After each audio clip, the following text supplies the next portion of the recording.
Praise the lord. ప్రార్థన చేసుకుందాం. ప్రేమ కలిగిన మా తండ్రి, కృప కలిగిన మా దేవా, పరిశుద్ధుడా, నీ పాదములకు స్తుతి స్తోత్రములు వందనాలు చెల్లిస్తూ ఉన్నాం.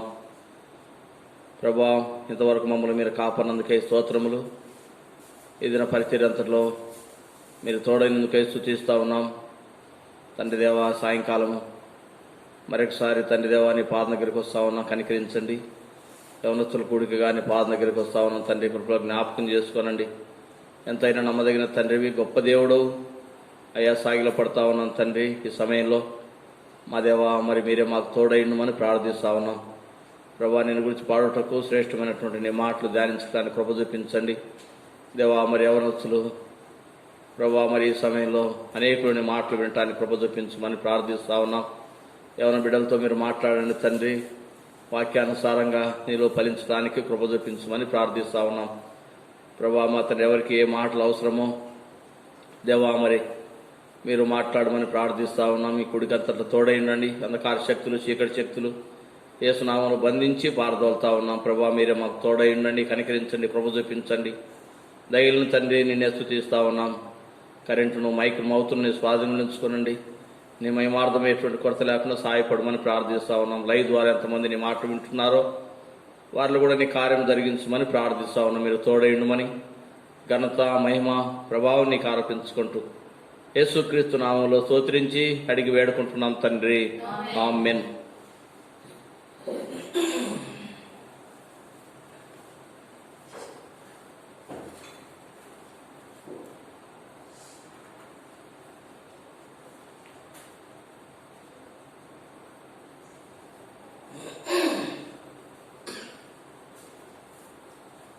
ఈ పాఠ పుస్తకం నుంచి యవనస్తుల పాఠ పుస్తకము సియోను గీతంలో యవనస్తుల కొరకు ఏర్పాటు చేసినటువంటి పాఠ పుస్తకం నుండి పాఠ సంఖ్య 100, 100వ పాట పాడుకుంటా. 100వ పాట మనం పాడుకుంటా. ఆనందమహానందం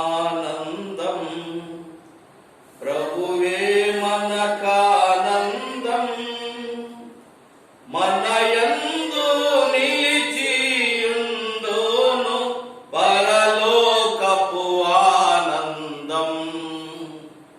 మనయందు నిలిచియుండును పరలోకపు ఆనందం. దూతలు తెచ్చిరి శుభవార్త, ఎంతో గొప్ప దూతలు తెచ్చిరి శుభవార్త, ఎంతో గొప్ప ఆనందము. కుమ్మరించు మదిలో పరము నుండి పాపి నలిగినప్పుడే. కుమ్మరించు మదిలో పరము నుండి పాపి నలిగినప్పుడే. ఆనందమహానందం ప్రభువే మనకానందం,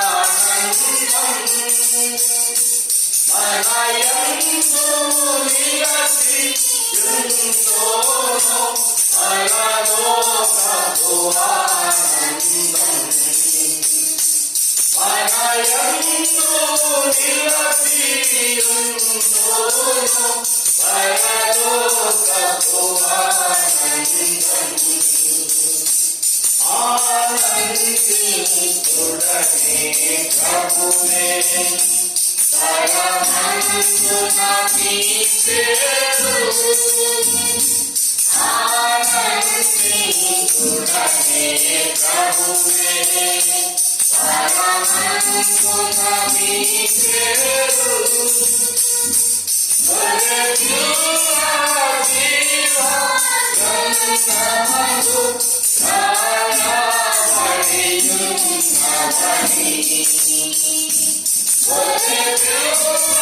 రాయబడియున్నవని. గ్రంథమందు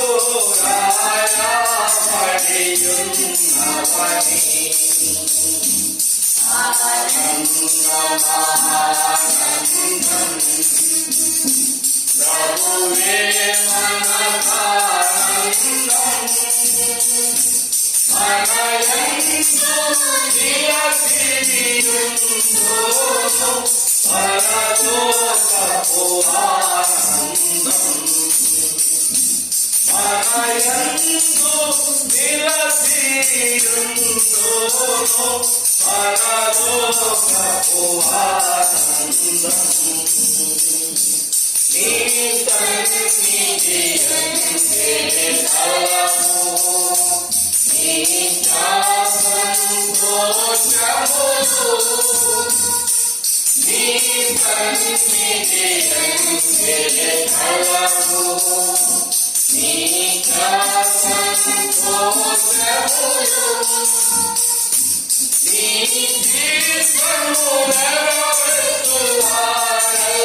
యూత్ క్యాంపు సాంగ్స్ బుక్ లో నుంచి ఒక పాట పాడుకుంటాం.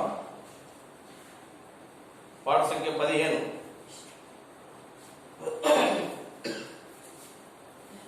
కలవరపడనీయకు నీ హృదయము కలవరపడనీయకు అని తెలుగులో పాడుకుంటాం. ఈ పాట ఈ పాటల పుస్తకంలో నుండి పాట సంఖ్య 15.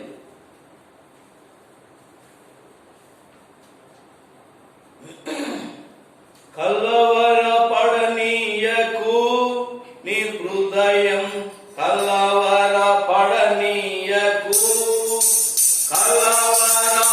కలవరపడనీయకు నీ హృదయం కలవరపడనీయకు భయపడకుమని ప్రభువెను భయపడకుమని ప్రభువెను ప్రాణమునిచ్చిన పరలోక తండ్రి నిన్ను గూర్చి చింతించుచున్నా ప్రాణమునిచ్చిన పరలోక తండ్రి నిన్ను గూర్చి చింతించుచున్నా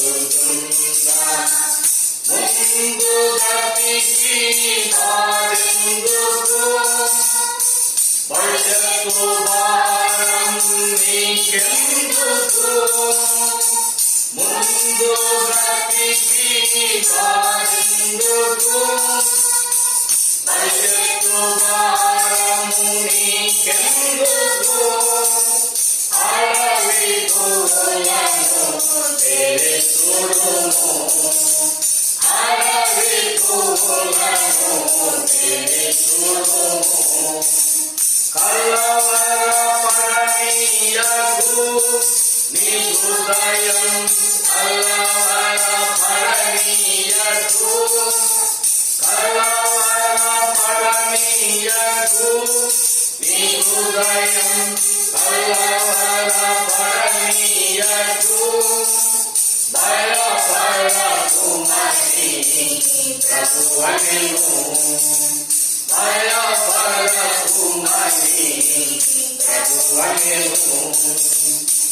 తన చేతిలో నిన్ను చేయుందా, నీ చుట్టూ తానే తోడైయుందా.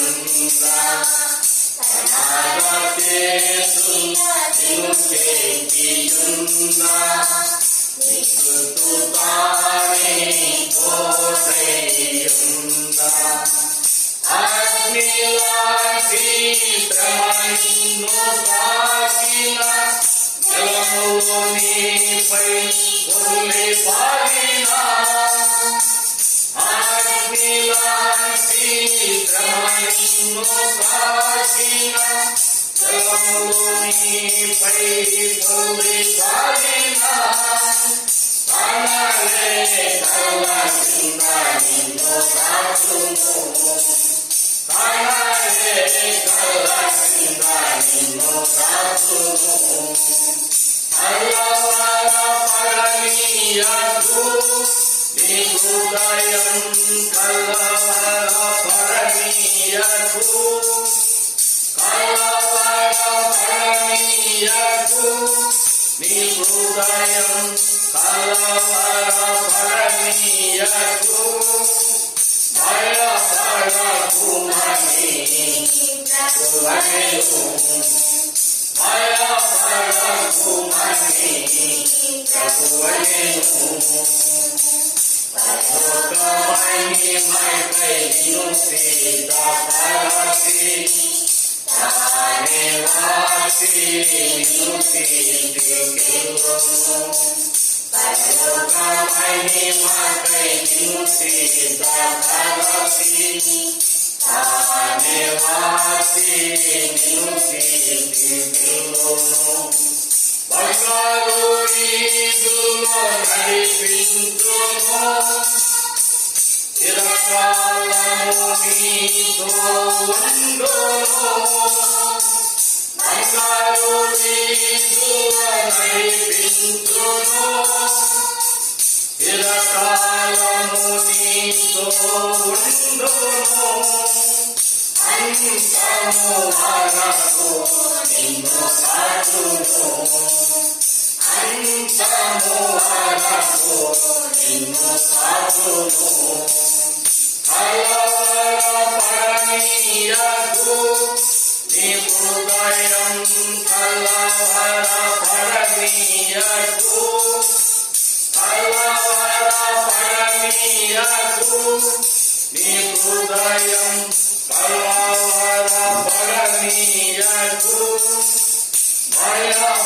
భయపడకుమని ప్రభువనెను. భయపడకుమని ప్రభువనెను.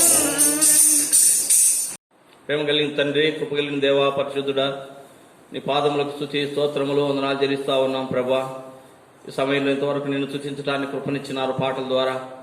గొప్ప దేవా స్తోత్రములు. ఈ సమయంలో శ్రేష్టమైనటువంటి నీ మాటల ద్వారా మీరు మాతో మాట్లాడమని ప్రార్థిస్తా ఉన్నాం దేవా. వచ్చినటువంటి మా ప్రియులు బట్టి స్తోత్రములు.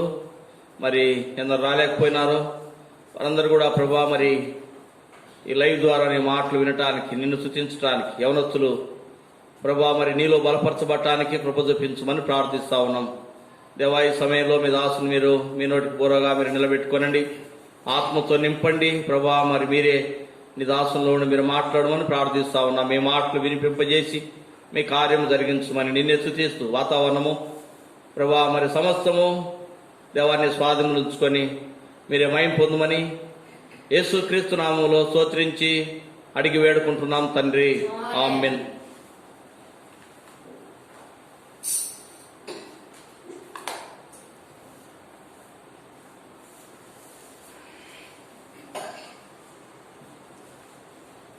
ఈ సమయంలో పరిశుద్ధ గ్రంథంలో కొన్ని మాటలు మనం చదువుకొని దేవుని వాక్యాన్ని ధ్యానించుకుందాం.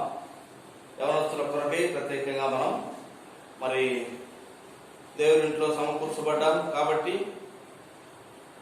దేవుని యొక్క సన్నిధానంలో మనం దేవుని వాక్యాన్ని మనం ధ్యానించుకుంటాం. ప్రసంగి గ్రంథము 11వ అధ్యాయము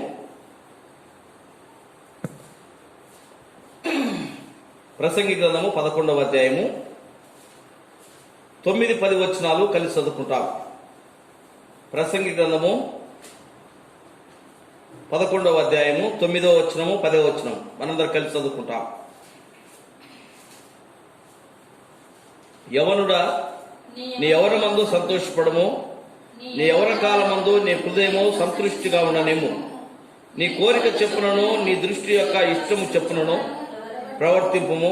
అయితే వీటన్నిటిని బట్టి దేవుడు నిన్ను తీర్పులోనికి తెచ్చునని జ్ఞాపకం ఉంచుకునుము.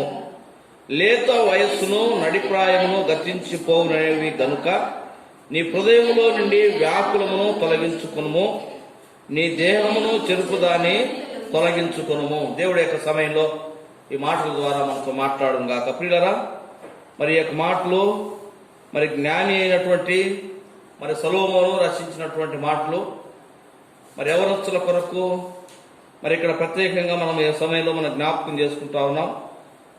తను రాసినటువంటి ఈ యొక్క ప్రసంగి గ్రంథంలో భూమి మీద ఉన్నది అంత కూడా వ్యర్థమని ప్రసంగి రాస్తూ వచ్చినాడు. కాబట్టి ఇక్కడ మరి ప్రసంగి రాసినటువంటి మాటలు మనం చూస్తా ఉన్నాము. ప్రత్యేకించి కనుక ఇక్కడ అంటా ఉన్నాడు అనమాట, యవనుడా, నీ యవనమందు సంతోషపడము, నీ యవన కాలమందు నీ హృదయము సంతృష్టిగా ఉండనేము. నీ కోరిక చెప్పునను, నీ దృష్టి యొక్క ఇష్టము చెప్పునను ప్రవర్తించుము. అయితే వీటన్నిటిని బట్టి దేవుడు నిన్ను తీర్పులో నీకు తెచ్చునని జ్ఞాపకం ఉంచుకొనుము. కనుక మరి సొలొమోను పలికినటువంటి మాటలు పిల్లరా, కనుక యవనస్తుల కొరకే సపరేట్గా మరి మనం జ్ఞాపకం చేసుకుంటున్నాం, వారి కొరకు రాసినట్టుగా. ఎందుకంటే మరి వారు సంతోషపడమని చెప్తా ఉన్నాడు. కానీ ఎట్లా సంతోషము కలిగి ఉండాలి, ఎవరిలో సంతోషం ఉండాలి? ఈ దినాల్లో మనం యవనస్తులను చూస్తా ఉన్నాము. లోకములో ఉన్నటువంటి వాటి మీద యవనస్తులు ఎంతో సంతోషంతో ఉంటా ఉన్నారు. కనుక ఇక్కడ మరి ప్రసంగి అంటా ఉన్నాడు అనమాట, యవనుడా, నీ యవన కాలమందు సంతోషపడము. యవనుడా, నీ యవనమందు సంతోషపడము, నీ యవన కాలమందు నీ హృదయము సంతృష్టిగా ఉండనేము. నీ హృదయాన్ని ఎట్లా ఉండనేమంటున్నాడంట? సంతృష్టిగా, తృప్తిగా ఉండనేము, సంతోషంగా ఉండు. మనుషునికి భూమి మీద ఈ ప్రసంగి రాసినటువంటి మాటల్లో భూమి మీద మానవుడు సంతోషంగా ఉండమని చెప్తా ఉన్నాడు అనమాట. దేవుడు కూడా చెప్పేది అదే మాటే. దేవుడు అదే మాట చెప్తా ఉన్నాడు. ప్రియులారా, ఈ ప్రసంగి రాసినటువంటి ఈ యొక్క లేక సొలొమోను రాసినటువంటి ఈ యొక్క ప్రసంగి గ్రంథంలో 5 చోట్ల ఈ మాట ప్రసంగి రాస్తా ఉన్నాడు. చూడండి, మనము జ్ఞాపకం చేసుకుంటాము. ప్రసంగి గ్రంథం 2వ అధ్యాయము, ప్రసంగి గ్రంథము 2వ అధ్యాయము 24వ వచనం చదవండి.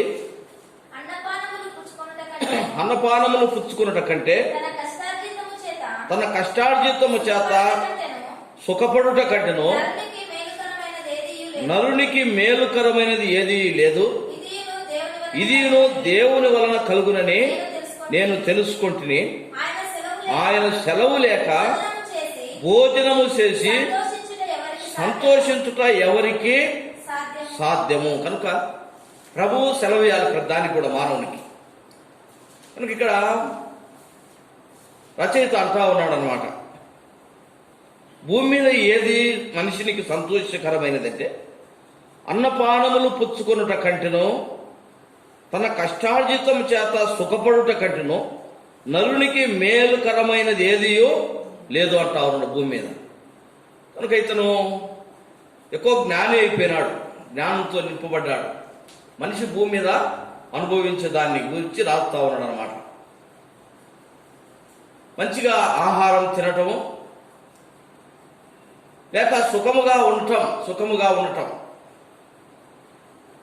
మనిషి లోకంలో ఆహారం తింటూ సుఖముగా ఉండమంటా ఉన్నాడు. తర్వాత ఇంకో చోట కూడా అంటాడు కదా, 3వ అధ్యాయంలో ప్రసంగి గ్రంథంలో 3వ అధ్యాయము 13వ వచనం, 13, 14 వచనాలు చదవండి. మరియు ప్రతివాడు అన్నపానములు పుచ్చుకొనుచు తన కష్టార్జితం వలన సుఖమనుభవించుట దేవుడిచ్చు బహుమానమే అని తెలుసుకుంటుని. దేవుడు చేయు ప్రతి పనులన్నీ శాశ్వతములని నేను తెలుసుకుంటుని. దానికి ఏది చేర్చబడదు, దాని నుండి ఏది తీయబడదు. మనుషులు తన యందు భయభక్తులు కలిగి ఉండునట్లు దేవుడిటి నియమము చేసి ఉన్నాడు. కనుక ఇక్కడ చెప్తా ఉన్నాడు అనమాట. యవనులు ఎవరైనా సరే అనమాట, భూమి మీద సంతోషము అనుభవించాలి, సంతోషంగా ఉండాలి. తర్వాత మనుషులు సంతోషము అనుభవించటము పిల్లరా. కనుక ఇక్కడ ఈ మాటలు 4-5 చోట్ల మరి రాసి పెట్టినాడు అనమాట ప్రసంగి. 2వ అధ్యాయం 24వ వచనంలో చదువుకున్నాము. అన్నపానములు పుచ్చుకొనుట కంటే తన కష్టార్జితము చేత సుఖపడుట కంటేను నరుడికి మేలుకరమైనది ఏదియో లేదంటా ఉన్నాడు. కనుక అన్నపానములు పుచ్చుకోవటం, కొంతమందిని చూస్తూ ఉంటాం అనమాట. సంపాదన ఉంటారు కానీ వారు తినరు అనమాట, దాచిపెట్టడమే. తర్వాత ఇక్కడ అంటా ఉన్నాడు. తర్వాత ఇప్పుడు మనం చదువుకున్నాం కదా ప్రసంగం 3వ అధ్యాయము 13, 14 వచనాల్లో. మరియు ప్రతివాడు అన్నపానములు పుచ్చుకొనుచు తన కష్టార్జితం వలన సుఖమనుభవించుట దేవుడిచ్చు బహుమానమని తెలుసుకోరు. కనుక ఇది దేవుడిచ్చే బహుమానం అంట. బాగా అన్నం తినటం కూడా ఇది దేవుడిచ్చే బహుమానం. చాలా మందికి ఉన్న కూడా తినలేకపోతారు అనమాట. ఎంత తినాలని ప్రయత్నం చేస్తున్నా కూడా శాతనయటం లేదు బ్రదర్ అంటారు అనమాట. ఈ తినటం కూడా ఇది దేవుడిచ్చే బహుమానం అంటండి మనుషులకు. తర్వాత ఏమంటున్నాడంట 14వ వచనంలో, దేవుడు చేయు పనులన్నీ శాశ్వతములని నేను తెలుసుకుంటుని. దానికి ఏది చేర్చబడదు, దాని నుండి ఏది తీయబడదు. మనుషులు తన యందు భయభక్తులు కలిగి ఉండినట్లు దేవుడిటి నియమము చేసి ఉన్నాడు. కనుక ఏది చేసినా కూడా మనిషి ఏం చేయాలంటే దేవుని యందు భయభక్తులు కలిగి ఉండాలి. కనుక ప్రసంగి రాస్తా ఉన్నాడు అన్నమాట. మనుషులు అన్నం మంచిగా తినాలి, అన్నపానములు పుచ్చుకుంటూ సంతోషంగా ఉండాలి. ఇది దేవుడిచ్చినటువంటి కృప, దేవుడిచ్చినటువంటి వరం అంటా ఉన్నాడు అనమాట. ఇది దేవుడిచ్చు బహుమానమే. మనుషులకు దేవుడిచ్చిన బహుమానం అనమాట. అన్నం తినటము, మరి తాగటము, సంతోషంగా ఉండటం. ఏది చేసినా కూడా ఎట్లా ఉందామంటా ఉన్నాడంట. ఇది దేవుని కొరకే. మనుషులు తన యందు భయభక్తులు కలిగి ఉండాలని దేవుని యొక్క నియమం. ఏం చేసినా ఎట్లుండాలంట, మనిషి భయభక్తులు కలిగి ఉండాలి దేవునిలో. 5వ అధ్యాయము ప్రసంగి గ్రంథము 5వ అధ్యాయంలో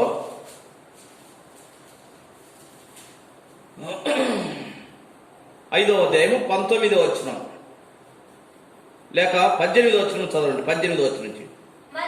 మరియు కోరదగినది గాను చూడముచ్చటైనది గాను నాకు కనబడినది ఏదనగా, దేవుడు తనకు నియమించిన ఆయుష్కాల దినములన్నీ ఒకడు అన్నపానములు పుచ్చుకొనుచు తన కష్టార్జితమంతటి వలన క్షేమముగా బ్రతుకుటయే ఇదే వానికి భాగ్యము. మరియు దేవుడు ఒకనికి ధాన్య సమృద్ధి ఇచ్చి దాని యందు తన భాగము అనుభవించుటకును అన్నపానములు పుచ్చుకొనుటకును తన కష్టార్జితమందు సంతోషించుటకును వీలు కలుగజేసిన ఎడల అతనికి ఆ స్థితి దేవుని ఆశీర్వాదం వలన కలిగినది అనుకొనవలెను. కనుక చూడండి, ఇది దేవుని యొక్క ఆశీర్వాదం. అన్నపానములు పుచ్చుకోవటము, సంతోషంగా ఉండటం భూమి మీద మానవుడు. 3 సార్లు చూసినాం కదా. ఇప్పుడు 4వ సార్లు చదువుకుంటాం. ప్రసంగి గ్రంథం 8వ అధ్యాయం.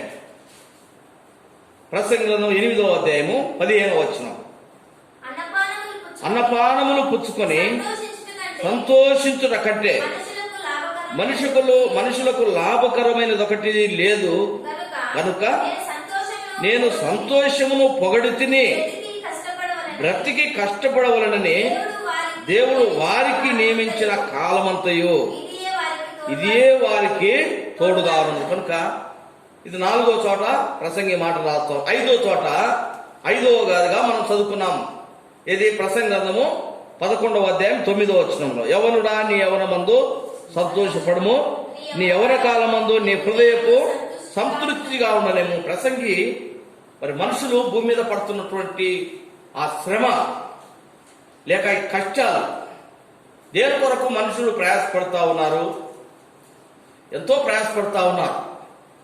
యవనస్తులు ఇంకా ఎక్కువగా ప్రయాసపడతా ఉన్నారు.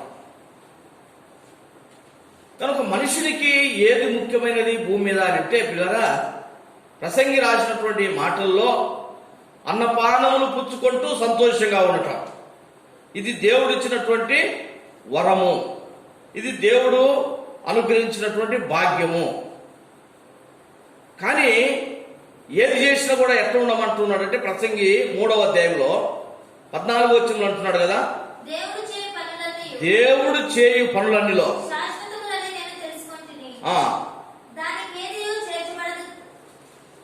చదవాలి. అక్కడ ఏది తీయబడదు, మనుషులు తన యందు భయభక్తులు కలిగి ఉండినట్లు దేవుడిటి నియమమును చేసినాడు. కనుక దేవుడిటి నియమాన్ని చేసినాడు. దేవుడు అంటా ఉన్నాడు మనుషులు ఎప్పుడు సంతోషంగా ఉండాలి, తన బిడ్డలు ఎప్పుడు సంతోషంగా ఉండాలి. అందుకే ఇప్పుడు మన పాట కూడా పాడుకున్నాం, ఆనందము. ఏం పాట పాడుకున్నామట?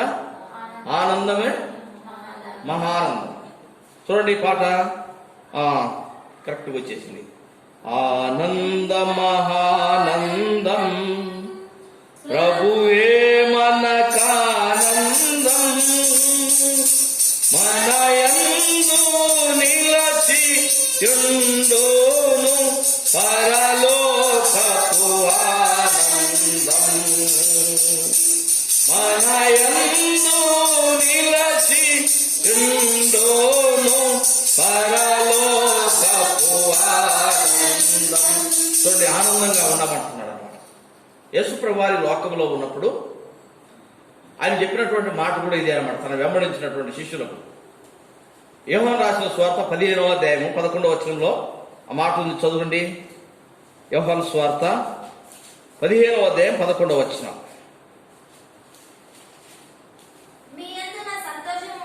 మీ యందు నా సంతోషం ఉండవలనని, మీ సంతోషం పరిపూర్ణము కావాలనని ఈ సంగతులు మీతో చెబుతున్నాను. చూడండి, దేవుడు మనుషులకు ఏం చెప్తున్నాడంటే మీ యందు నా సంతోషం ఉండాలి, ప్రభు ఇచ్చే సంతోషం. కాబట్టి అన్నపానములు పుచ్చుకొనుటూ సంతోషముగా ఉంటూ దేవుని స్తుతించటం అన్నమాట. ఇక్కడ ప్రసంగి అంటా ఉన్నాడు, భూమి మీద మనుషులకు ఇంతకంటే గొప్ప భాగ్యం లేదు, ఈ అన్నపానములు పుచ్చుకోవటము సంతోషంగా ఉండటం. ఇది ఎవరిచ్చిందంట? ఇది ఏ మనుషులు ఇచ్చింది కాదు, ఇది దేవుడు ఇచ్చినటువంటి ఇది వరము. ఈ వరాన్ని పిల్లరా మనుషులు ఏం చేస్తా ఉన్నారంటే వేరే విధంగా ఉపయోగిస్తా ఉన్నారు. మంచిదే, తింటున్నాం. కానీ మనుషుడికి లోకంలో మనం తిని త్రాగటము, హృదయంలో సంతోషించటం, ఈ సంతోషం అనేది ప్రభులో కలిగి ఉండటం ద్వారా మేలు కలుగుతుంది అనమాట. యవనస్తులు ప్రాముఖ్యంగా ఈ దినాలు మనం చూస్తా ఉన్నాం, ఎంతో సంతోషంతో గడుపుతా ఉన్నారు. అందుకే ఇక్కడ ప్రసంగి రాసినటువంటి మాటలు, యవనుడా నీ యవన కాలమందు ఎట్లా ఉండమంటున్నాడంట? సంతోషముగా ఉండు, సంతృప్తిగా ఉండు. నీ యవన కాలమందు నీ హృదయము సంతృప్తిగా ఉండనేమో, నీ కోరిక చెప్పునను నీ దృష్టి యొక్క ఇష్టము చెప్పునను ప్రవర్తించుము. అయితే వీటన్నిటిని బట్టి దేవుడు నిన్ను తీర్పులోనికి తెచ్చునని జ్ఞాపకము ఉంచుకోను. కనుక పిల్లరా, మనిషి సంతోషపడాలి. భూమి మీద సంతోషం మంచిదే. ఆ సంతోషము ఎట్లా ఉండాలంటే దేవునియందు భయభక్తులతో జీవిస్తూ సంతోషం అన్నమాట. సైతానులో లోకములో ఉండి సంతోషించటం కాదు. కనుక లోకములో ఉండి లోకానుసారమైనటువంటి సంతోషముతో ఉన్నట్లయితే ఆ సంతోషము చిట్ట చివరికి ఏమైపోతుందంటే దుఃఖానికి కారణమైపోతుంది. ప్రభు ఈ లోకానికి వచ్చినప్పుడు నిత్య నరకాగ్నికి పాత్రులైపోతారు అన్నమాట, లోక సంతోషంతో మునిగి తేలుతున్నటువంటి వారు. ఇక్కడ ప్రసంగి అంటా ఉన్నాడు, యవనుడా నీ యవన కాలమందు సంతృప్తిగా ఉండని దేవుడు అదే మాట చెప్పినాడు. 5 చోట్ల రాసినాడు. మనం ఇప్పుడు చదువుకున్నామండి. ప్రసంగి గ్రంథంలో ఈ ప్రసంగి 5 చోట్ల ఈ మాట రాస్తూ వచ్చినాడు. 2వ అధ్యాయంలో రాసినాడు, 3వ అధ్యాయంలో చదువుకున్నాము, 5వ అధ్యాయంలో చదువుకున్నాము, 8వ అధ్యాయంలో చదువుకున్నాము, 11వ అధ్యాయంలో చదువుకున్నాము. ఈ 5 చోట్ల కూడా ఏమంటా ఉన్నాడంటే ఒక్కొక్క మాట అక్కడ మనము ఒక్కొక్క విధంగా అక్కడ మాట్లాడుతూ వచ్చినాడు అనమాట. అయితే మానవునికి ఉన్నటువంటి సంతోషము దేవుడిచ్చినటువంటి సంతోషము దేవుడే ఇస్తా ఉన్నాడు. అయితే దేవునియందు భయభక్తులతో తిని తాగుతూ ప్రభువు ఇదొక బహుమానం ఇచ్చినాడు, ఇదొక వరం ఇచ్చినాడు తినటము మానవులకి.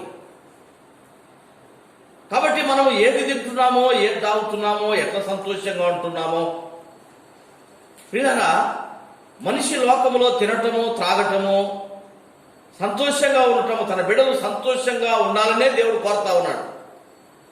ఆ బిడ్డలు ఎవరిలో సంతోషంగా ఉండాలి? మనుషులు ఎవరిలో సంతోషంగా ఉండాలి? దేవునిలో సంతోషంగా ఉండాలి. యేసు ప్రభువు వారు ఇక్కడ అంటా ఉన్నాడు అనమాట, నా సంతోషము మీ యందు ఏమంటున్నాడు అక్కడ ఆ భాగం, యోహాను సువార్త 15వ అధ్యాయం 11వ వచనం, మీ యందు నా సంతోషము పరిపూర్ణము కావాలనని ఈ మాటలు మీతో చెప్పుచున్నాను. కనుక మనుషులలో ఆయన యొక్క సంతోషము ఎట్లా ఉండాలంటున్నాడు అంటండి, పరిపూర్ణము కావాలని, పరిపూర్ణం కావాలని దేవుడు కోరేది అదే మానవుని. అయితే ఈ సంతోషము లోకముతో, లోకము యొక్క లేక శరీర ఆశలతో నింపబడి యవన జీవితంలో సంతోషించినట్లయితే చివరికి ఏమైపోతుందంటే ఎంతో దుఃఖం మిగిలిపోతా ఉంది మనుషులకు. ప్రియమైనటువంటి యవన సహోదరుడా, సహోదరి, నీ జీవితంలో నీవు సంతోషపడాలి, నీ హృదయం యొక్క ఇష్ట ప్రకారం నీవు నడవాలి అంటే, ఒకవేళ నీ హృదయం ఒక ఇష్ట ప్రకారం అంటే దేవుని యందు భయభక్తులతో ఉంటూ దేవుని బిడ్డగా నువ్వు ఉండి దేవునిలో సంతోషించటం. రోమీయులకు రాసిన పత్రికలో అపోస్తులైన పౌలు అంటాడు, రోమీయులకు రాసిన పత్రిక 14వ అధ్యాయంలో ఆ మాట మనం జ్ఞాపకం చేసుకుంటాం. 17వ వచనం, దేవుని రాజ్యము భోజనమును పానమును కాదు గాని నీతియు సమాధానమును పరిశుద్ధాత్మ యందలి ఆనందమునైనది. కనుక పిల్లారా, దేవుని రాజ్యము మనిషి భూమి మీద తినటము, త్రాగటము, లోకముతో సంతోషించటమే కాదు. ఈ లోకం ఒక దినం విడవగలుగుతాం. విడిచిన తర్వాత దేవుని రాజ్యానికి వెళ్ళిపోవాలి మానవుడు. ఆ రాజ్యంలోకి ప్రవేశించాలంటే ఎట్లా ఉండాలంటే తిని తాగటమే కాదు. ఎట్లా ఉండాలా, ఎట్లా జీవించాలంట ఈ లోకంలో? దేవుని రాజ్యము భోజనమును పానమును మాత్రమే కాదు గాని నీతియు సమాధానమును పరిశుద్ధాత్మ యందలి ఆనందములైన. కనుక పరిశుద్ధాత్మతో ఆనందించటం, దేవునిలో ఆనందించటము, దేవుని యొక్క చిత్తానుసారంగా జీవించటంలో ఆనందించటం. ప్రియులారా, ఈ దినాల్లో యవనస్తులను ఎంతో మందిని మనం చూస్తా ఉన్నాం. లోకంలో వెర్రి చేష్టలు చేస్తూ వారి ఇష్టానుసారంగా వారు జీవిస్తూ ఎంతో ఆనందం గడుపుతా ఉన్నారు. చివరికి ఏమైపోతుందంటే వారి జీవితాలు ఎందుకు పనికిరానివి అయిపోతా ఉన్నాయి, లేక వారు దేవునికి ఉపయోగపడినటువంటి స్థితిలో వారు ఉంటా ఉన్నారు. చివరి వారు ఎంతో దుఃఖానికి పాత్రులైపోతా ఉన్నారు. ప్రభు చెప్తున్నటువంటి మాటలు ఎప్పుడైతే మనము గ్రహిస్తామో, యవనస్తులు సంతోషము, దేవుని ఎట్లా సంతోషంగా ఉండాలి? దేవునిలో సంతోషంగా ఉండటం, తినటము, త్రాగటము, ఇతరులను ఇబ్బంది పెడుతూ సంతోషించడం కాదు, క్రీస్తులో సంతోషించటం. దేవుని రాజ్యము తినటము, త్రాగటం మాత్రమే కాదు. పౌలు అంటా ఉన్నాడు అన్నమాట, నీతియు సమాధానమును పరిశుద్ధాత్మ యందలి ఆనందం. పరిశుద్ధాత్మతో దేవుని మన హృదయంలో ఉంచుకోవాలి. ఆత్మానుసారంగా విశ్వాసములు బలపరచబడతా ఉండాలి. ఆత్మ దేవుని మన హృదయంలో ఉంచుకోవాలి. యవనస్తులు ప్రాముఖ్యంగా దేవుని తన హృదయంలో ఉంచుకొని దేవుని ద్వారా వచ్చినటువంటి ఆనందము అనుభవిస్తూ నీతి న్యాయంగా జీవిస్తూ సమాధానంగా జీవిస్తూ ఇతరులకు మేలుకరమైనటువంటి జీవితం జీవించాలన్నమాట. ఎవరికి మేలు చేయకుండా కొంతమంది ఏం చేస్తూ ఉంటారంటే వారికి వారే సంతోషంగా ఉంటారు. ప్రేమైనటువంటి వాళ్ళ కనుక ఈ యొక్క సమయంలో మనం జ్ఞాపకం చేసుకుంటా ఉన్నాము. ప్రసంగి అంటా ఉన్నాడు అన్నమాట, నీ యొక్క యవ్వన కాలంలో నువ్వు సుఖముగా ఉండు, సంతోషంగా ఉండు, నీ హృదయాన్ని తృప్తిగా ఉండనిసుకో. అయితే ఎట్లా, దేనితో తృప్తిగా ఉండాలి?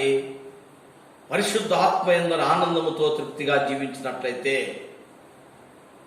ప్రసంగి అంటా ఉన్నాడు. అయితే నీవు ఏ విధంగా జీవిస్తావో వాటన్నిటిని గురించి కూడా నువ్వు తీర్పులోకి వస్తావు. ఒక దినమా ఎక్కడికి వస్తావంట? నువ్వు తీర్పులోకి వస్తావు. దేవుడు నువ్వు జీవించినటువంటి జీవితాన్ని బట్టి తీర్పులో నేను నిలబెట్టేసి నీకు జీతం ఇస్తే ఏమైపోతావు? ఈ యొక్క లోకానుసారమైనటువంటి సంతోషంతో యవనస్తులు నిండినటము, ప్రభు తీర్పు తీరుతున్నటువంటి సమయంలో నిత్య నరకాగ్నికి వెళ్ళిపోతారు. అయితే యవన జీవితంలో ఆయన కాడి మోస్తూ ఆయనలో సంతోషించటము ద్వారా ఏమైపోతారంటే పరిశుద్ధ ఆత్మ యందు ఆనందము, నిత్య జీవాన్ని వారు పొందగలుగుతారు. పిల్లల యేసుప్రభు వారి లోకంలో ఉన్నప్పుడు ఆయన చెప్తూ వచ్చినాడు అన్నమాట. ఆయన వెంబడించినటువంటి శిష్యులతో చెప్తూ వచ్చినాడు, ఎవడైనా నన్ను వెంబడించాలంటే ఏమని చెప్పినాడంట? లూకాసు వార్త 9వ అధ్యాయంలో మాట చదవండి. లూకాసు వార్త 9వ అధ్యాయము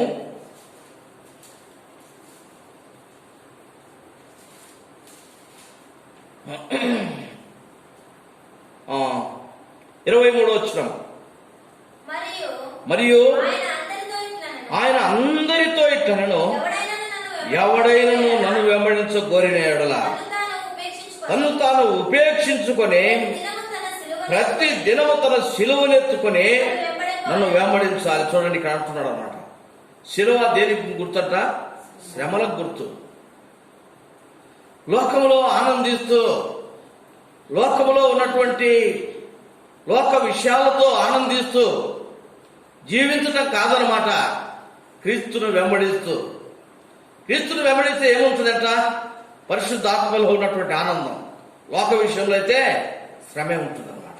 ప్రభు అంటా ఉన్నాడు, నన్ను వెంబడించేవారు మీ శ్రమలతో మీరు రావాలి. శ్రమలు ఉంటాయి చెప్తా ఉన్నాడు. అక్కడే అంటారు చూడండి, లూకాసు వార్తలో, లూకాసు వార్త 14వ అధ్యాయం 27వ వచనంలో కూడా చదువుతాం. మరి ఎవడైనానో తన సిలువను మోసుకొని నన్ను వెంబడింపని యెడల వాడు నా శిష్యుడు కానేరడు కనుక దేవుని బిడ్డగా ఉండటం అన్నమాట. ప్రభువును వెంబడించటంలో ప్రియులారా అనగా ప్రభువులో భయభక్తులు కలిగి ఉండటం ప్రసంగి అంటా ఉన్నాడు అన్నమాట. 3వ అధ్యాయం 14వ వచనం అంటా ఉన్నాడు కదా, దేవుని యందు భయభక్తులతో. అమర్చదమ్మా కింది భాగంలో, మనుషులు తన యందు భయభక్తులు కలిగి ఉండినట్లు దేవునికి ఏమంటున్నట కనుక ఇక్కడ దేవుడు చేసినటువంటి నియమం అన్నమాట. మనుషులు భయభక్తులు కలిగి ఉండాలని దేవుడిట్టి నియమము చేస్తున్నాడు. ఇటు నియమం ఉంది. ఏంటిది నియమము? భయభక్తులు కలిగి ఉండాలి. అంటే లోకములో ఆనందించటం కాదు, ప్రభువులో ఆనందించటం, శ్రమలలో ఆనందించటం. క్రీస్తును వెంబడించడం ద్వారా ప్రేమైనటువంటి వారి శ్రమనే ఉంటా ఉంది.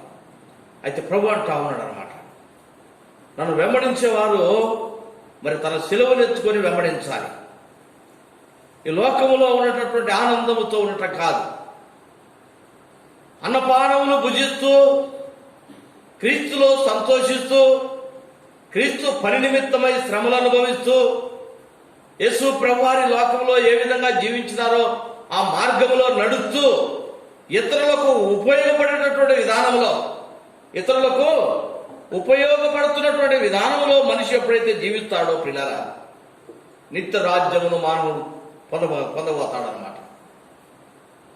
ఒకవేళ ఆ విధంగా జీవించకుండా లోకంలో ఇష్టానుసారంగా జీవిస్తూ లోకం యొక్క సంతోషంలో ఉంటూ పిల్లరా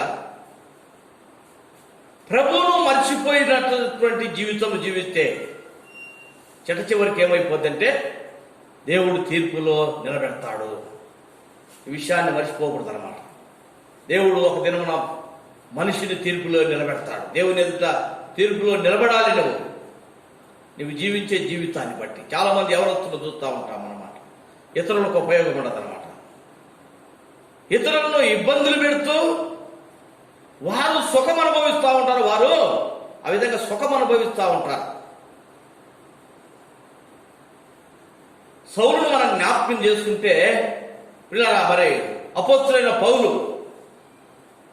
అంతకుముందు సౌలుగా యవనస్తుడిగా ఉన్నటువంటి దినాల్లో ఎట్లా ఉన్నాడంటే ఇతరులను హింసపరుస్తూ సంతోషపడతా ఉన్నాడు అనమాట. ఎవరిని హింసపరుస్తూ ఉన్నాడు? దేవునియందు భయభక్తులు అయినటువంటి వారిని, దీనులైనటువంటి వారిని, ప్రభు కొరకై తగ్గించుకున్నటువంటి వారిని హింసపరుస్తూ జీవిస్తూ వచ్చినాడు అనమాట. చూడండి, అపోస్తుల కార్యంలో మనం జ్ఞాపకం చేసుకుంటాం ఆ మాటను. అపోస్తుల కార్యములు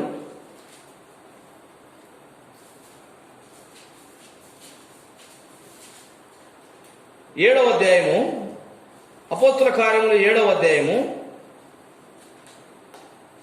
58వ వచనం. పట్టణము వెలుపలికి అతనిని వెళ్ళగొట్టి రాళ్ళు రువి చంపిరి. సాక్షులు సౌలు అను ఒక యవనస్తుని పాదముల యొద్ద తమ వస్త్రములను పెట్టారు. కనుక ఇక్కడ ఎవరినంటే స్టెఫనును చంపుతా ఉన్నారన్నమాట. క్రీస్తుని గురించి సాక్ష్యం ఇస్తా ఉన్నాడు స్టెఫను. ప్రభునందు దీనుడై జీవిస్తా ఉన్నాడు. ప్రభు యొక్క స్వార్థను ప్రకటిస్తా ఉన్నాడు. కాబట్టి అక్కడ ఉన్నటువంటి వారందరూ ఏం చేసినంటే ఆ యొక్క స్టెఫనును చంపటానికి ఊరి వెలుపలికి తీసుకుపోయినారు, పట్టణం వెలుపలికి తీసుకుపోయినారు. తీసుకుపోయేసి ఏం చేసినారంట? రాళ్లతో కొట్టి చంపినారు. చంపేసి ఆ స్టెఫను యొక్క వస్త్రములు తీసుకొచ్చి ఏం చేసినారంట? ఒక యవనస్తుని యొక్క పాదముల దగ్గర పెడతా ఉన్నారు. ఎవరి యవనస్తుడు? సౌలు. యవన దశలో ఉన్నాడు. ఇటువంటి కార్యములంటే తనకు ఎంతో సంతోషము. ఎంత సంతోషం అంటే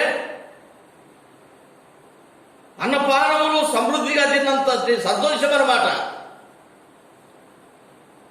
ఇటువంటి వారిని హింసించటము, వారు ఏడుస్తూ కన్నీరు గారుస్తూ ఉంటే దాన్ని చూసి హేళన చేసి నవ్వుతుండటము చాలా మంది యవనస్తులు చూస్తూ ఉంటాం అన్నమాట. అమాయకులను ఎంతో ఏడిపిస్తూ ఉంటారు. లేక దీనులైనటువంటి వారిని కష్టపెడతా ఉంటారు. వారు కష్టంలో వారు ఏడుస్తూ ఉంటే అది చూసేసి వీళ్ళు ఎగతాళి చేస్తూ ఉంటారు. కొంతమంది యవనస్తులు పోకిరులుగా ఒకసారి కూడుకొని అదే త్రోవలో నడుస్తున్నటువంటి వాడి యొక్క యవనస్తుడైన సౌలు కూడా ఒక దీనుడైనటువంటి దేవుని యొక్క బిడ్డను పట్టణంలో ఉన్నటువంటి ప్రజలందరూ చంపేస్తే అతని యొక్క వస్త్రం తెచ్చి ఇతని పాదం దగ్గర పెడతా ఉన్నారు అంటాడు. అంటే వారందరినీ ఎంత ఎంకరేజ్ చేస్తా ఉన్నారు చూడండి, ఆ విధంగా పనులు చేస్తానికి. ప్రేమైనటువంటి వారులారా, యవనస్తుడుగా అట్లా ఉన్నాడు ఆ యొక్క సౌలు. 8వ అధ్యాయంలో చూస్తే ఏం చేస్తా ఉన్నారంటే 8వ అధ్యాయం 1వ వచనం చూస్తే ఆ కాలమందు యెరూషలేములోని సంఘములకు గొప్ప హింసను కలిగినందున అపోస్తులు తప్ప అందరూ చెదరిపోయి. 3వ వచనం, సౌలైతే ఇంటింటా చొచ్చి పురుషులను స్త్రీలను ఈడ్చుకొని పోయి చెరసాలలో వేయించి సంఘమును పాడు చేస్తూ. చూడండి, ఏమన్నా మంచి కార్యమా? ఎవరికైనా ఉపయోగపడతా ఉన్నాడా? హింస పెడతా ఉన్నాడు. ఆ హింసలో వాళ్ళు ఏడుతో బాధపడతా ఉంటే నవ్వుకుంటా ఉన్నాడు తన ఫ్రెండ్స్తో కలిసేసి. ఎంతో మంది మూర్ఖంగా యవనస్తులు మనం చూస్తూ ఉన్నాం. దేవుని భయం లేదు. తింటా ఉన్నారు, తాగుతా ఉన్నారు, లోకంలో ఉన్నటువంటి సంతోషం అనుభవిస్తూ దేవునికి భయపడక ఇష్టానుసారంగా జీవిస్తూ ఇతరులను ఇబ్బంది పెడతావు. ఇతరులకు ఉపయోగపడే స్థితిలో లేరనమాట. వీటన్నిటి గురించి దేవుడు ఏం చేస్తాడంట? ఒక దినమున లెక్కలో నిలబెడతాడు. ప్రసంగ అదే మాట చెప్తా ఉంది. యవనస్తుడా, నీ యవన కాలమున సంతోషంగా ఉండు, నీ హృదయం యొక్క ఇష్టం చెప్పున ఉన్నాడు. అయితే ఒక్క దినమున నిన్ను తీర్పులోనికి తెస్తాడనే విషయాన్ని నువ్వు జ్ఞాపకం చేసుకోవాలి. మనిషి లోకంలో పిల్లరా, లోకంలో మానవుడు చేయాల్సింది ఏంటంటే ఇతరులకు సంతోషంగా, ఇతరులకు లేక ఇతరులకు కష్టపెట్టినటువంటి స్థితిలో ఉండకూడదు అన్నమాట. ఇతరులకు సహాయపడినటువంటి స్థితిలో ఉండాలి.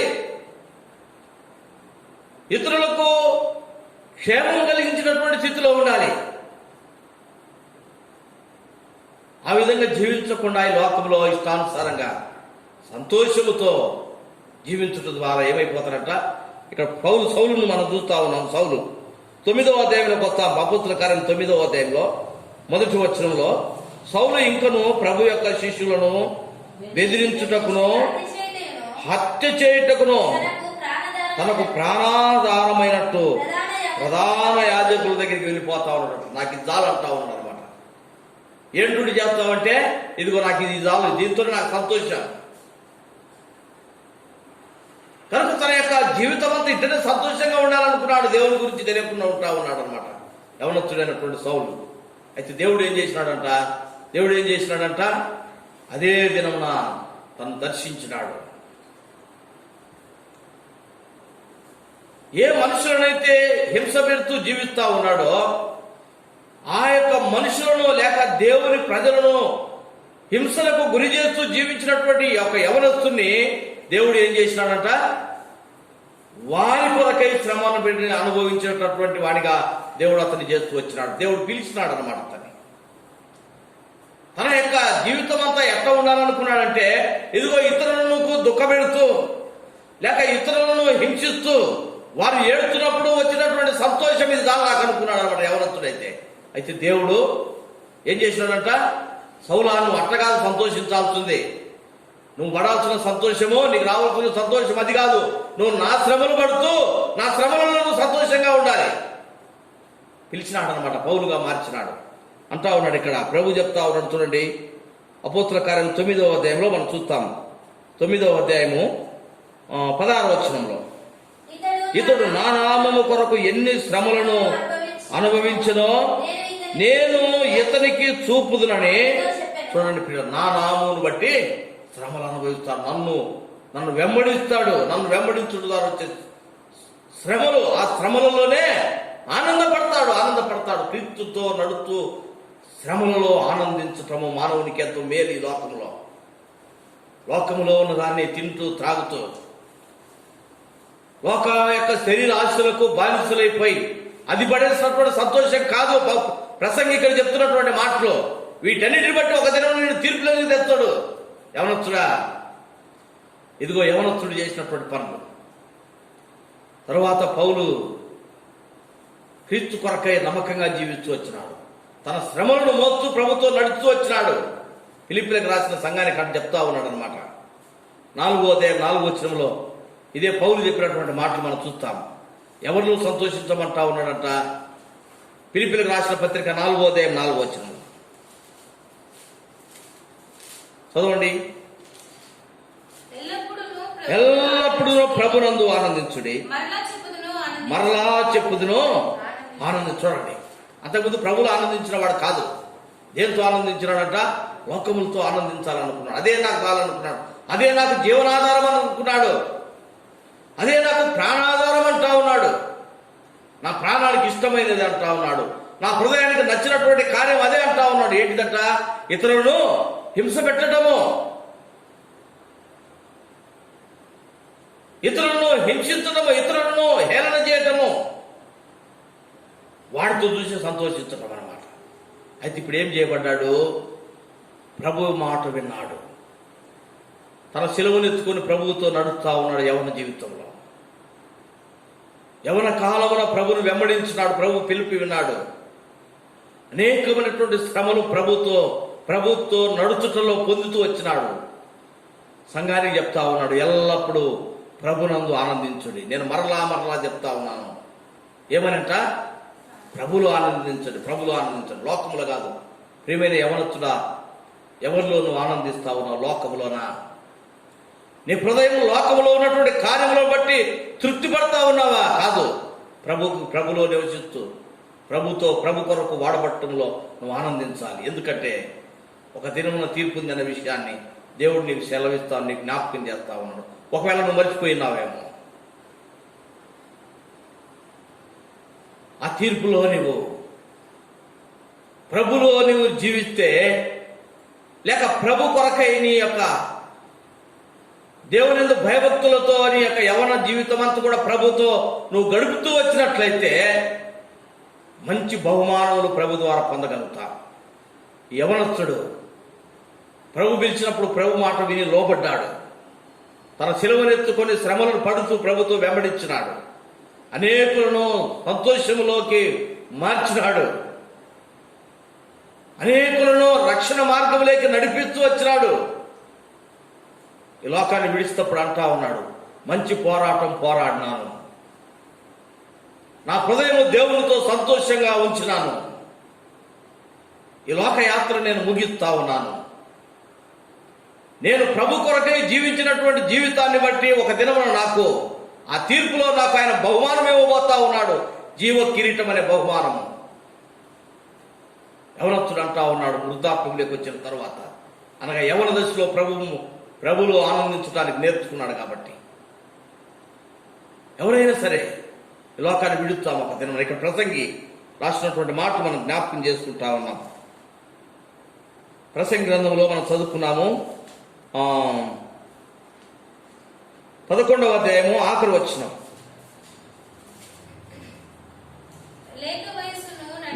లేత వయసును నడిప్రాయమును గతించిపోవునవి గనుక నీ హృదయంలో నుండి వ్యాకులమును తొలగించుకొనుము, నీ దేహమును చెరుపు దానిని తొలగించు. కనుక యవనస్తులు ఏం చేయాలంటే దేహమును చెరుపు దానిని ఏం చేయాలంట? తొలగించుకోవాలి. దేహమును చెడిపేది ఏంటిదట? లోకములో ఉన్నటువంటి క్రియలు, ప్రియులారా, అవి దేహమును చెడుపుతా ఉన్నాయి. ఎప్పుడు యవనస్తులుగానే ఉండవు, నువ్వు వృద్ధాప్యంలోకి వస్తావు. ఇక్కడ లేత వయసును నడిప్రాయమును గతించిపోతాయి, నీ హృదయంలో నుండి వ్యాకులమును నువ్వు తొలగించుకోవాలి. వ్యాకులము ప్రియమైనటువంటి వాళ్ళ ప్రభువులో ఆనందించటం ద్వారా ఈ లోకంలో ఎంతో మేలుంది అనమాట. దావీదు అంటాడు చూడండి, దావీదు రాసిన 16వ కీర్తన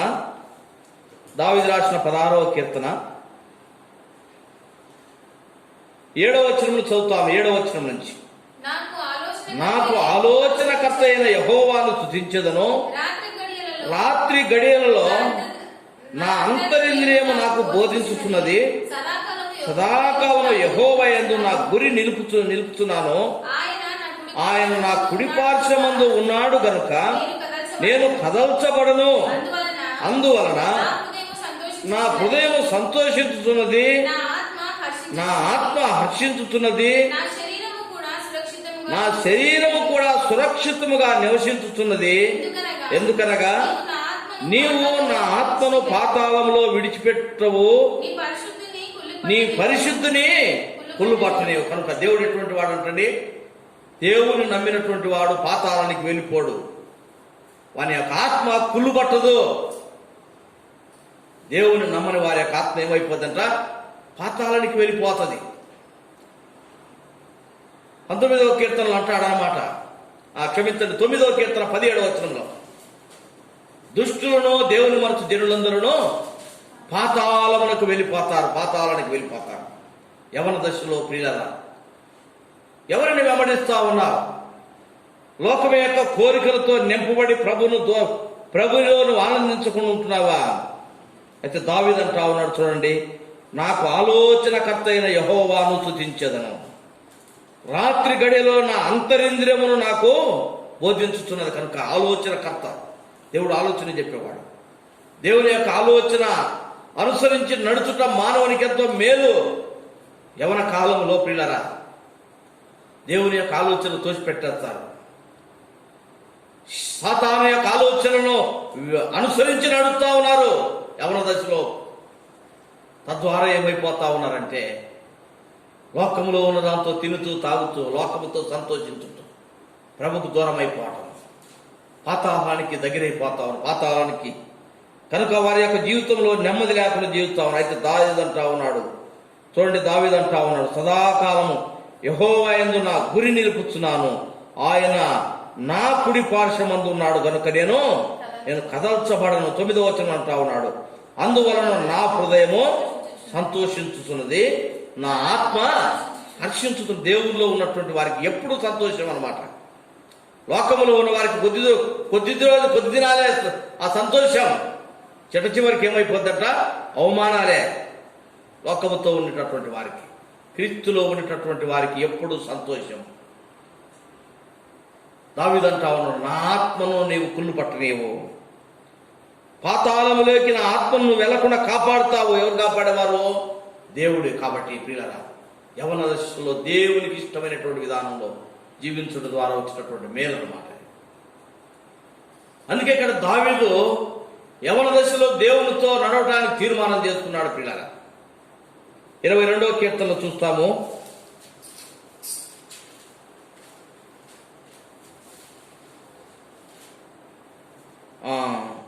కాదు, ఒక్క నిమిషం. 21వ కీర్తన మొదటి వచనం.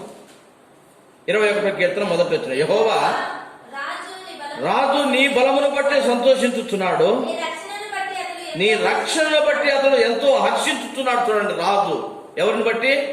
దేవుని బలాన్ని పట్టుకొని అన్నమాట. రాజు నీ బలమును బట్టి సంతోషిస్తా ఉన్నాడు. ఎవరొత్తులు ఏ బలం చూసుకొని అంటండి? లోకాన్ని చూసుకొని.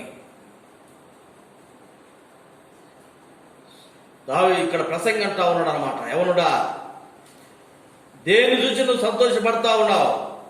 యవన కాలంలో నీవు సంతోషంగా ఉండు, తిను, త్రాగు. అయితే దేవుని ఎందుకు భయభక్తులతో ఉండాలి, దేవునిలో భయభక్తులు కలిగి ఉండాలి. పిల్లరా, రాజు నీ బలమును బట్టి, రాజులకు బలం ఇచ్చేవాడు దేవాతి దేవుడు. కాబట్టి పిల్లరా, ఆయనలో బలం కలిగి ఉండాలి. చివరికి ఇంకొక మాట కూడా మనం జ్ఞాపకం చేసుకుంటాం. 43వ కీర్తన 4వ వచనం. అప్పుడు నేను దేవుని బలిపీఠం వద్దకు నాకు ఆనంద సంతోషము కలుగజేయు, దేవుని యొద్దకు చేరుదును. దేవా నా దేవ, సితారా వాయించుతో నీకు కృతజ్ఞతాస్తుతులు చెల్లించదని. కనుక దావీదు ఎక్కడ చేరాలనుకున్నాడంట? దేవుని దగ్గరికి చేరాలనుకున్నాడు, దేవుని బలిపీఠం దగ్గర చేరాలనుకున్నాడు, దేవుని ఇంటిలోనికి రావాలనుకున్నాడు, దేవుని ఇంటిలోనికి వస్తా ఉన్నాడు. ఎందుకంటే దేవుని దగ్గరికి వచ్చడం ద్వారా ఇక్కడ మనం జ్ఞాపకం చేసుకున్నాం 16వ కీర్తనలో, నీవు నా ఆత్మను పాతాళంలోనికి కొనియకుండా కాపాడతావు, నా ఆత్మను నువ్వు కులిపోనిచ్చేవాడవు కాదు. ప్రేమైనటువంటి వారు, అందుకే దావీదు ఎక్కడ ఉండాలనుకున్నాడంట? దేవునితో ఉండాలనుకున్నాడు, దేవుని ఇంటిలో ఉండాలనుకున్నాడు.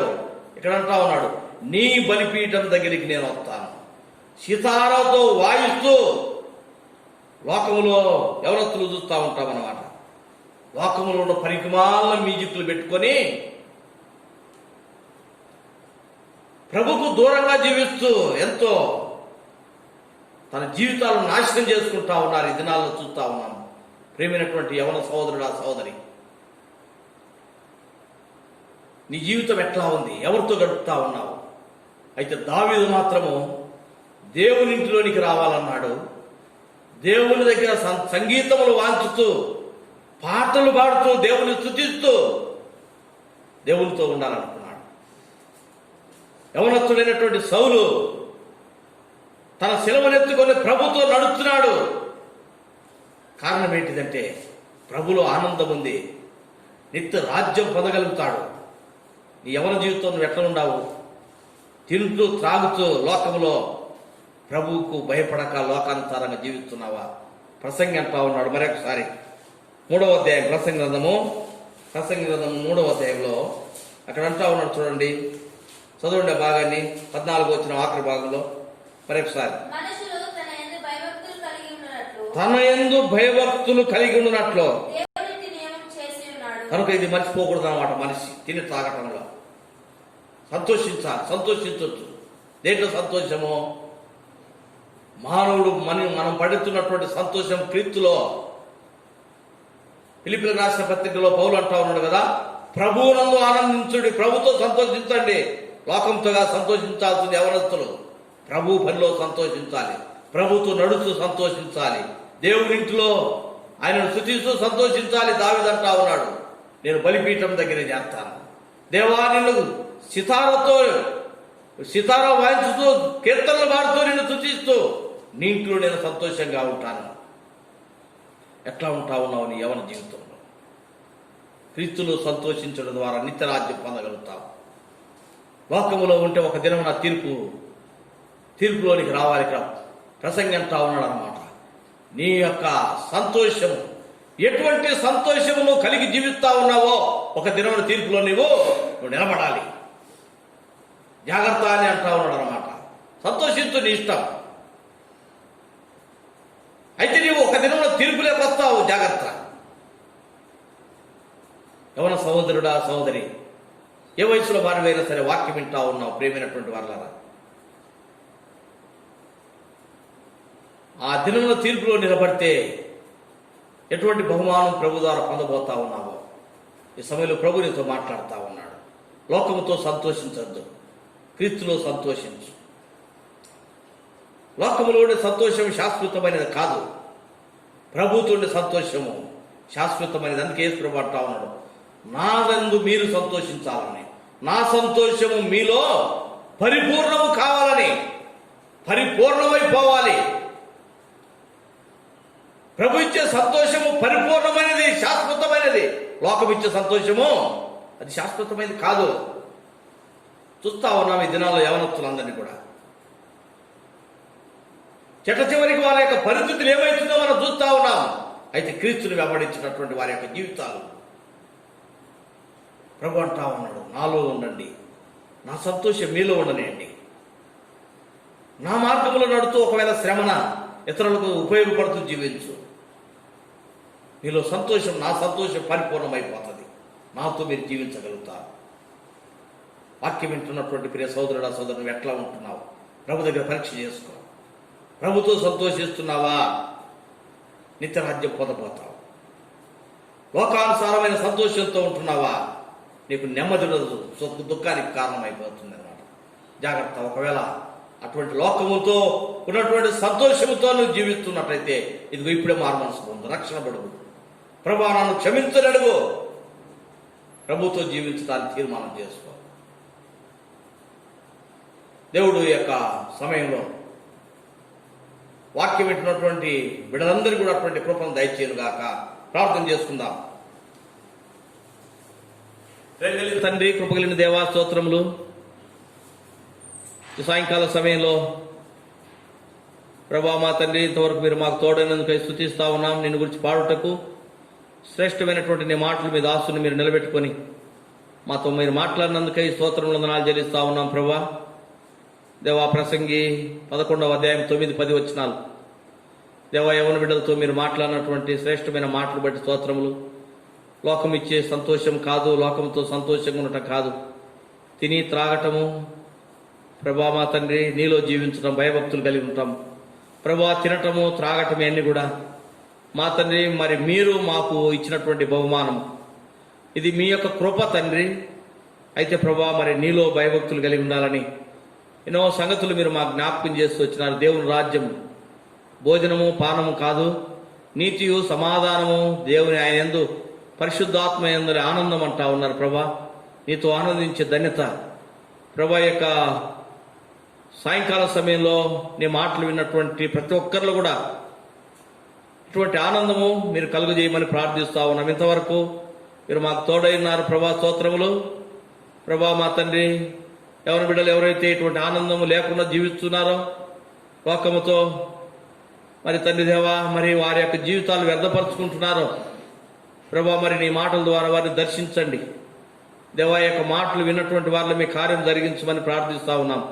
ఈ దిన పరిచర్యలో మీరు సహాయపడేందుకై స్తోత్రములు. ఉదయకాలం ఆరాధన మా తండ్రి, మరి యొక్క సాయంకాల సమయము మా తండ్రి దేవా, యవనస్తుల మీటింగ్లు కూడా మీరు తోడైనారు, స్తోత్రములు. ఇచ్చిన వాక్యం నీరుగట్టి ఫలింపజేయమని కానాను ద్వారా ఈ యొక్క పరిచర్యలు మీరు దీవించి ఆశీర్వదించి వర్ధిల్ల చేయమని, అనేకులు రక్షణ పొందడానికి సహాయపడమని, సంఘంలో చేర్చండి, మీరు కృప చూపించమని నిన్నే స్తుతిస్తూ కొనియాడుతూ యేసు క్రీస్తు నామములో స్తోత్రం చెల్లించి అడిగి వేడుకుంటున్నాం తండ్రి, ఆమేన్. మన తండ్రి అయిన దేవుని ప్రేమ, కుమారుడైన యేసు క్రీస్తు యొక్క కృప, పరిశుద్ధాత్మ యొక్క అన్యోన్య సావాసము, ఆనందము, సంతోషము యవన బిడ్డలందరికీ వాక్యమిని మరి ఆయన వాక్యానుసారంగా జీవించడానికి తీర్మానం చేసుకున్నటువంటి ప్రతి ఒక్కరికి సదాకాలము తోడైండి నడిపించును గాక. ఆమేన్. Praise the lord.